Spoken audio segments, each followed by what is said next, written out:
Legal and Ethical Considerations in Nursing by Stephanie Beckman at Aspen University, December 23rd, 2019. Introduction. This presentation will analyze aspects of legal and ethical concepts as they relate to nursing practice. Objectives. The first objective of this presentation is to examine the role of the nurse as a health professional, advocate, and leader. This presentation will also work to describe selected ethical concepts and their impact on agency, viability, and quality of patient care. Finally, this presentation will develop an appropriate policy proposal for preventing ethical violations. Legal and ethical concepts. The first legal and ethical concept is autonomy. Autonomy is described as the ability for one to make personal decisions regarding one's own person and their own care. Autonomy is essential in agency viability because of allowing patients to make individual decisions and promoting autonomy. Patient satisfaction rates will be significantly increased. Additionally, facilities will be protected by providing informed consent for patients, which is a direct reflection of the concept of autonomy. Autonomy is an important aspect in providing quality patient care because it maintains focus around the patient and their wants and needs regarding their own care. The primary priority in establishing autonomy for patients is ensuring that before any decisions are made that the patient has been well informed of all options and has acknowledged all aspects of their decision. Perhaps the biggest challenge or issue in promoting autonomy is first determining that the individual is capable of understanding and fully comprehending the information necessary in order to make an informed choice.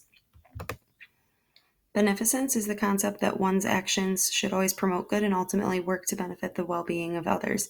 It is commonly considered the fundamental principle in healthcare because of the idea that the goal of healthcare providers is to act in the best interest of their patients. Beneficence is essential to agency viability because of the experience that it provides for patients when their healthcare providers are focused on their satisfaction and well-being during their stay. Beneficence is also an important part of providing quality patient care in the sense that it promotes the idea that the well-being of the patient is always of the utmost priority and that the actions of the healthcare providers are always focused around what is in the best interest of the patient. The primary priority of beneficence is to keep the best interest of the patient at the forefront of their care. It is important to consistently be evaluating aspects of the patient's care plan in regards to what is best for them individually, and to continue to act out of pure goodness for each patient. An example of challenge or issue that presents in providing beneficence is determining the difference between what the provider may believe is best for the patient and what the patient believes is best for themselves. In a situation where the patient cannot express their desires, of course, it is always acceptable for the provider to make a decision based on what they determine would be best for the patient. However, when a competent and cognitive patient expresses their desires, it is important that this be taken into consideration despite a different opinion from the provider. Veracity is the concept that healthcare providers will maintain complete transparency with their patients and always disclose the entire truth. Veracity is essential to agency viability because not only does it contribute to the facility being known as honest and reputable, but it can also contribute to the avoidance of lawsuits pertaining to the lack of information being provided to patients. Veracity is important to quality patient care because it contributes to the development and maintenance of trusting relationships between provider and patient. This trusting relationship is often the foundation of a healthy bond between the two parties. The primary priority of veracity is to ensure that the provider is being completely honest and not omitting any information when disclosing to the patient. It is important to remember that by omitting information or leaving things out when talking with a patient, it can be considered untruthful and therefore forfeits the provider's intent of being truthful. An example of a challenge or issue that presents with veracity is in the instance that a patient inquires about diagnostics or certain aspects of their care from a provider who may legally be unable to provide them with that information due to scope of practice discrepancies. For example, if a patient has a scan done and the tech notes that something abnormal is present on the scan, the patient asks how it looked, the tech is legally unable to tell the patient what they saw. It is the responsibility of the radiologist only to read the scan and determine an official diagnosis, and would be out of the scope of practice for the tech to disclose information to the patient before this official diagnosis is made. Fidelity is the act of keeping promises and commitments. Fidelity contributes to agency viability by improving the overall satisfaction of patients and family members by developing a level of trust between them and the provider. Similarly, fidelity also plays a role in quality patient care by promoting a bond between the nurse and the patient. When healthcare providers keep their promises and follow through with their commitments to their patients and their family members, it makes them feel comfortable and cared for and instills the idea that they're being cared for by a trustworthy individual. The primary priority of fidelity is to ensure that the healthcare provider that as the healthcare provider, you are being cautious to only promise and commit to things that can actually be achieved and followed through on. This being said, perhaps the most prevalent challenge that can be faced with the concept of fidelity is when patients are promised certain things by other providers that you know are unrealistic and unachievable. This presents a challenge for other providers caring for this patient and for their family, because not only does it create conflicting idealistics between providers, but it can put the patient through an emotional roller coaster regarding what to expect from their care and their outcomes. Justice is the idea that all individuals deserve and will receive fair and equal treatment in all aspects of their care. Justice is necessary to agency viability because it exemplifies an ideal environment for all patients and ensures that every individual in the care of the facility is guaranteed to receive equal rights and fair treatment. Additionally, a facility who exemplifies justice ultimately broadens their patient population by making themselves equally available and appropriate for all. Justice impacts quality patient care because it eliminates prejudice and makes every single patient feel welcomed and cared for.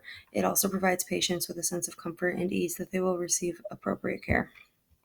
Perhaps the most notable priorities in practicing justice is in the workplace include educating yourself of different cultures and patient populations so that you can best provide equal and appropriate care, and increasing your awareness in order to stay cognitively aware of the way in which you treat a variety of patients.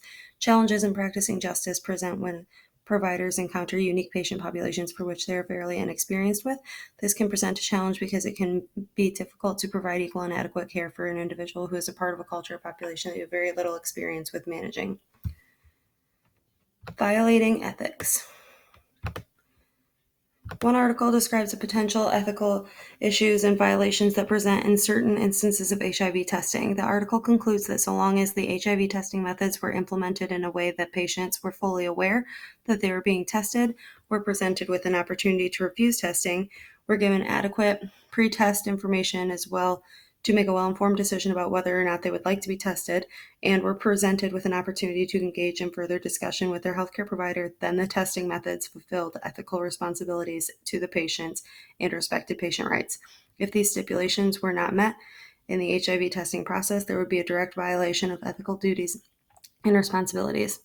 Another example of an action that could be taken by an agency or provider that would violate ethical duties and responsibilities and compromise the rights of the patient is in the instance of chronically ill patients. In the case of chronically ill patients, such as those with end-stage cancer, many patients choose to deny further treatment and instead opt for comfort or hospice care. If in a case like this, the healthcare provider continues to prescribe life-prolonging medications and treatments for the patient despite their wishes, it would ultimately present a violation of the patient's right to autonomy. The one article explains that cancer patients are now demanding information regarding their health and their options for their care more than ever. The article reports that patients have begun to convey their wishes to be included throughout the course of the decision-making process. This article exemplifies the importance of continuing to allow the patient to practice autonomy, even if the healthcare provider does not necessarily agree with their decision. If the healthcare provider was to disrespect the patient's wishes by attempting to persuade them towards making another decision, it would be a violation of ethical rights. Preventing legal and ethical violations. The policy that I would propose in order to prevent legal and ethical violations from occurring is to provide ethical education to all staff members of a facility. One article explains the effectiveness of this strategy by concluding that the ethical education that has been provided to students and staff better enables them to distinguish ethical violations in a healthcare setting and make a proper observation of this issue. Steps that can be taken to implement this policy includes the presentation of information through in-services as well as written education resources. I would recommend that an initial training take place upon hiring into the facility and that continued education take place quarterly so that the staff remains up to date and adequately educated regarding the most recent legal and ethical considerations. Advocating for ethics. Nurses can advocate for the incorporation of legal and ethical principles being used more effectively in practice by sharing their knowledge of nursing theory. Many nursing theories focus their cores around ethical concepts, and by spreading knowledge regarding these theories, we can present an opportunity for others to be enlightened of the impact that ethics has on practice.